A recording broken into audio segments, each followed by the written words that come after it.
फ़रियाल की तो उम्मीद हमेशा के लिए ख़त्म हो चुकी है कि कभी भी ज़रार जो मेरी ज़िंदगी में नहीं आ सकता।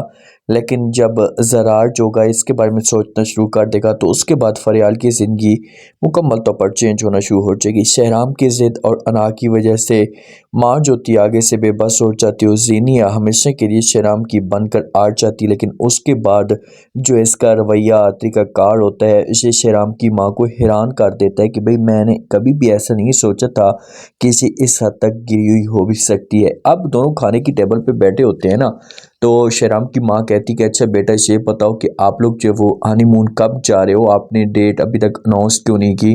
तो ज़ीनिया मुस्कुरा कर जवाब देती है और कहती है कि वो बात तो ठीक है माँ जी, हम चले जाएंगे, फ़िलहाल कोई मेरा मूड नहीं है। ऐसा करें आप लोग कि आप शहराम के साथ चले जाएं, मैं जो बात में आ जाऊंगी। ये जो बातें जब शहराम की माँ सुनती तो उसको बड़ा धचका लगता है।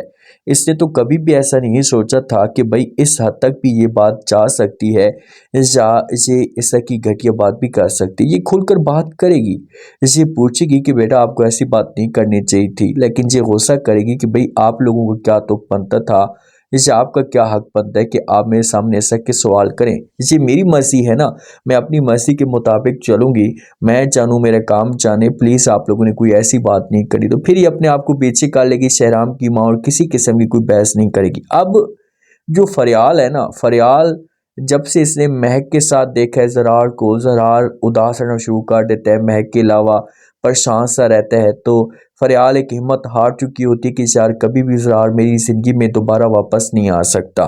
तो इसी वजह से कॉल पे बात कर रही होती है दोस्त के साथ, तो दोस्त पूछती है, तो जो फरियाल होती है ये दोस्त को जवाब देती है और कहती है कि ज़रार तो हमेशा के लिए महक का हो चुका है और कभी भी वो महक के अलावा किसी और के बारे में सोचेगा भी नहीं। तो आगे से दोस्त कहती कि अच्छा तब तुम क्या करोगी, ये तुम्हारे दिमाग में क्या है।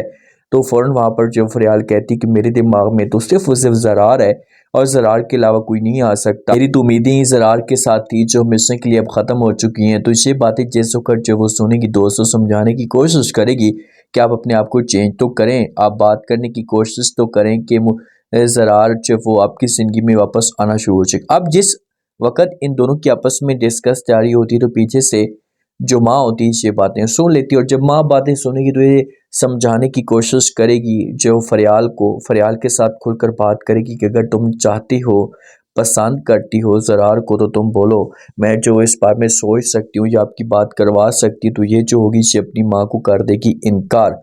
माँ को बोलेगी कि माँ जी को भी बात करने की ज़रूरत नहीं है क्योंकि मैं तो अब हमेशा के लिए सब कुछ भूल चुकी हूँ। इससे मेरे दिल और दिमाग से ये निकल चुका है, मैं अब ज़रार को परेशान नहीं करना चाहती।